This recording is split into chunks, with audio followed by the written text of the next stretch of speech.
Good afternoon, students. നേരത്തെ ചെയ്ത ഭാഗത്തിൻ്റെ continuation ആണ്. ശരിക്കും ക്വസ്റ്റ്യൻ മാത്രം എക്സ്പ്ലെയിൻ ചെയ്താൽ മതി എന്നാണ് എനിക്ക് തോന്നുന്നത്. കാരണം I feel you will be able to do this. Question ചെയ്യാൻ പറ്റും എന്ന് തോന്നുന്നു. എന്നാലും ഞാൻ സൊല്യൂഷനും കൂടി കാണിക്കാൻ നോക്കാം. ക്വസ്റ്റ്യൻ ഒന്ന് നല്ലോണം ശ്രദ്ധിക്കൂ.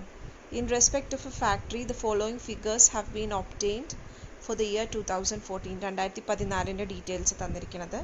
Cost of material, direct wages, factory overhead, administrative overhead, selling overhead, distribution overhead എല്ലാം തന്നിട്ടുണ്ട്. ഇത് വെച്ചിട്ട് നമുക്ക് ഈസി ആയിട്ട് ഒരു കോസ്റ്റ് ഷീറ്റ് ഉണ്ടാക്കിക്കൂടെ? കോസ്റ്റ് ഓഫ് മെറ്റീരിയൽ എഴുതുക, മെറ്റീരിയൽ കോസ്റ്റ് എഴുതുക, ഡയറക്റ്റ് വേജസ് എഴുതുക, you will be getting the prime cost. Add the factory overhead, you will be getting the works cost. Add the administrative overhead, you will be getting the cost of production. Add the selling overhead, distribution overhead, random add cheya, you will be getting the cost of goods sold. Add profit, you will be getting the selling price. അപ്പോൾ ആദ്യത്തെ cost sheet complete ആണ് 2 സെൻറ്റൻസിൽ കേട്ടോ. This is the നാലാമത്തെ problem കിട്ടുന്നില്ല എന്നൊരു കുട്ടി പറഞ്ഞതുകൊണ്ടാണ് ഞാനിത് പറയണത്. എനിക്ക് തോന്നുന്നു ആദ്യത്തെ രണ്ടാമത്തെയും എക്സ്പ്ലെയിൻ ചെയ്ത് തന്നപ്പോൾ ഇത് ചെയ്യാൻ കുറച്ചും കൂടി എളുപ്പമാണ്. ഇനി അടുത്ത ഭാഗം നോക്കൂ. A work order has been executed in 2015. 2015 ഒരു പുതിയ വർക്ക് ഓർഡർ എക്സിക്യൂട്ട് ചെയ്തിട്ടുണ്ട്. And the following expenses have been incurred. ഇനി വരാൻ പോണ എക്സ്പെൻസസ് ആണ് അതിന് ഇൻകർ ചെയ്തിരിക്കുന്നത്. മെറ്റീരിയൽ 8,000 ആണ്, വേജസ് 5,000 ആണ്. മെറ്റീരിയൽ എഴുതുക, വേജ് എഴുതുക, അത് പുതിയ കോസ്റ്റ് ഷീറ്റ് ആണ്.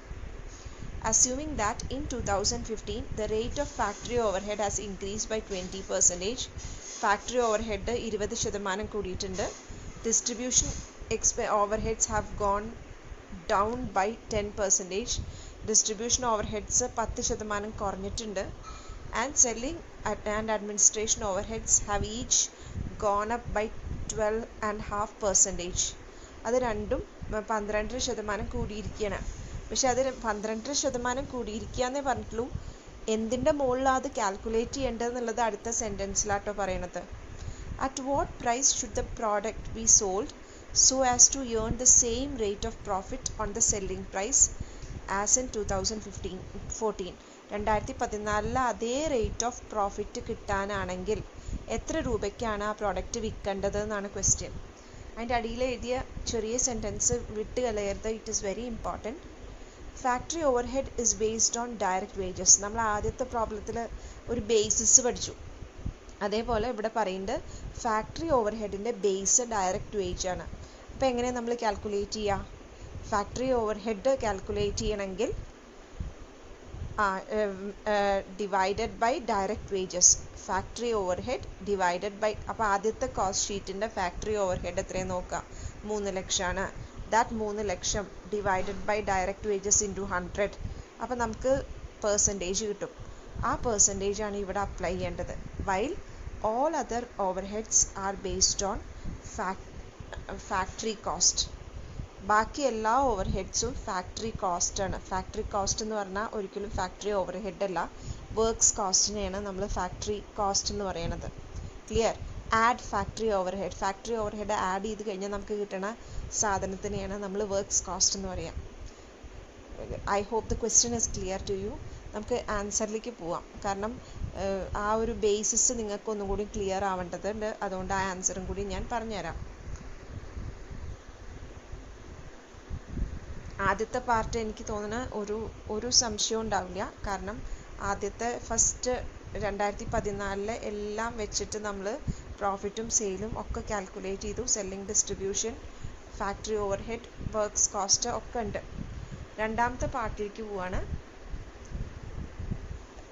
ആദ്യത്തെ പാർട്ടിൻ്റെ ബേസിസിൽ നമ്മൾ ഇതൊക്കെ ആദ്യം തന്നെ കാൽക്കുലേറ്റ് ചെയ്ത് വെക്കണം. അതായത് നമ്മളോട് പറഞ്ഞിട്ടുണ്ടായിരുന്നു direct percentage of factory overheads on direct wages. Factory ഓവർഹെഡിൻ്റെ ബേസ് എന്ന് പറയുന്നത് ഡയറക്റ്റ് വേജ് ആണ്. അപ്പോൾ നേരത്തെ നമ്മൾ ചെയ്ത കഴിഞ്ഞ വർഷത്തെ പ്രോബ്ലത്തിൽ ഡയറക്റ്റ് വേജ് 5 ലക്ഷമായിരുന്നു. ആ 5 ലക്ഷത്തിൻ്റെ ബേസിലാണ് ഫാക്ടറി ഓവർഹെഡിൻ്റെ പെർസെൻറ്റേജ് വരുന്നത്. അപ്പോൾ 3 lakh divided by 5 lakh into 100, 50 or 60% ആണ്. ആൻഡ് ബാക്കി എല്ലാതും അവർ പറയണത് ബാക്കി എല്ലാ ഓവർഹെഡ്സും വർക്ക്സ് കോസ്റ്റിൻ്റെ ബേസിസിലാണ്. അപ്പോൾ ആലോചിച്ച് നോക്കുക, അഡ്മിനിസ്ട്രേറ്റീവ് ഓവർ ഹെഡ് ഉണ്ട്, സെല്ലിംഗ് ഓവർ ഹെഡ് ഉണ്ട്, എന്തൊക്കെ ഓവർ ഹെഡ്സ് അതിലുണ്ടായിരുന്നു വെച്ചാൽ അതൊക്കെ വർക്ക്സ് കോസ്റ്റിൻ്റെ ബേസിസിലാണ്. അപ്പോൾ എല്ലാതും കണ്ടുപിടിക്കുക, എത്രയാണ് പെർസെൻറ്റേജ് എന്നുള്ളത് കാൽക്കുലേറ്റ് ചെയ്യണത് വളരെ ഇമ്പോർട്ടൻ്റ് ആണ്. പിന്നെ ഒരു കാര്യം കൂടിയും പറയുന്നുണ്ട്, കഴിഞ്ഞ കൊല്ലം എത്ര പ്രോഫിറ്റാണ് കിട്ടിയെച്ചാൽ ആ പ്രോഫിറ്റ് തന്നെയാണ് ഇപ്രാവശ്യം കിട്ടണത് എന്ന് പറയുന്നുണ്ട്. അപ്പോൾ നമ്മൾ കോസ്റ്റ് ഓഫ് ഗുഡ്സ് സോൾഡിൽ നമ്മൾ പെർസെൻറ്റേജ് ഓഫ് പ്രോഫിറ്റും കൂടി കാൽക്കുലേറ്റ് ചെയ്യുക. 4,20,000 ഡിവൈഡഡ് ബൈ 21,000 ഇൻറ്റു 100. നമുക്ക് വേണമെങ്കിൽ നോക്കി നോക്കാം.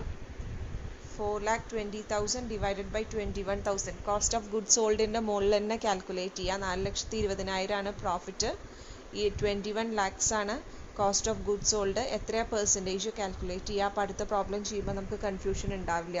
അപ്പോൾ അതും കൂടി നമ്മൾ കാൽക്കുലേറ്റ് ചെയ്ത് വെക്കാൻ പോവാണ്. ഇനി സ്റ്റേറ്റ്മെൻറ്റ് ഓഫ് വർക്ക് ഓർഡർ പുതിയതിൻ്റെ. അപ്പോൾ ഇത് തന്നിട്ടുണ്ട്, മെറ്റീരിയലും വേജസും നമുക്ക് തന്നിട്ടുണ്ട് പ്രോബ്ലത്തിൽ. ക്ലിയർ അല്ലേ? മെറ്റീരിയലും വേജസും കുറച്ച് സ്പീഡിൽ പറയണത് കൊണ്ട് ഒന്നും വിചാരിക്കേണ്ട. മെറ്റീരിയലും വേജും നമുക്ക് തന്നിട്ടുണ്ട് പ്രോബ്ലത്തിൽ. പ്രൈം കോസ്റ്റ് കിട്ടി. ഫാക്ടറി ഓവർ ഹെഡ് നമ്മൾ നേരത്തെ കാൽക്കുലേറ്റ് ചെയ്തത് 60% ഫാക്ടറി ഓവർ ഹെഡ് വേജസിൻ്റെ. പക്ഷേ നമ്മളോട് പറഞ്ഞിട്ടുണ്ട് 20% കൂടിയിട്ടുണ്ട് എന്ന് പറഞ്ഞിട്ടുണ്ട്, അത് ക്വസ്റ്റ്യനിലുണ്ട്.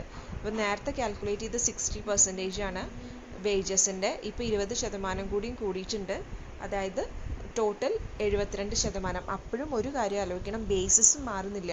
ബേസിസ് വേജസിൻ്റെ മുകളിൽ തന്നെയാണ് കാൽക്കുലേറ്റ് ചെയ്യണത്. സോ അങ്ങനെ ബാക്കി എല്ലാ ഓവർ ഹെഡ്സും നമ്മൾ വർക്ക്സ് കോസ്റ്റിൻ്റെ ബേസിസിൽ കാൽക്കുലേറ്റ് ചെയ്യാം. ഫാക്ടറി ഓവർ ഹെഡ് ആഡ് ചെയ്തപ്പോൾ you got the works cost നമുക്ക് കിട്ടി. ബാക്കി എല്ലാ കോസ്റ്റും അപ്പോഴും നമ്മൾക്ക് ക്വസ്റ്റ്യനിൽ പറഞ്ഞിട്ടുള്ള ഇൻക്രീസ് ആഡ് ചെയ്യണം. പെർസെൻറ്റേജ് നമ്മൾ കാൽക്കുലേറ്റ് ചെയ്തിട്ടുണ്ട് വെച്ചാലും ഓരോന്നിനും ക്വസ്റ്റ്യനിൽ പറഞ്ഞിട്ടുള്ള ഇൻക്രീസ് ആഡ് ചെയ്യണം.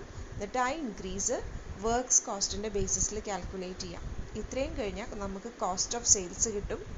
പ്രോഫിറ്റിൻ്റെ പെർസെൻറ്റേജ് നമ്മൾ കണ്ടുപിടിച്ചിട്ടുണ്ടായിരുന്നു, അത് ആഡ് ചെയ്യുക. You will be getting the selling price of the clear selling price നമുക്ക് കിട്ടും. അപ്പോൾ ഇത്രയും നമുക്ക് ചെയ്യാനുള്ളൂ ഈ ഒരു ക്വസ്റ്റ്യനിൽ. ഈസിയാണ്. അടുത്ത പ്രോബ്ലത്തിൽ വല്ലതും മിസ്റ്റേക്ക് ഉണ്ടോ എന്ന് നോക്കണം.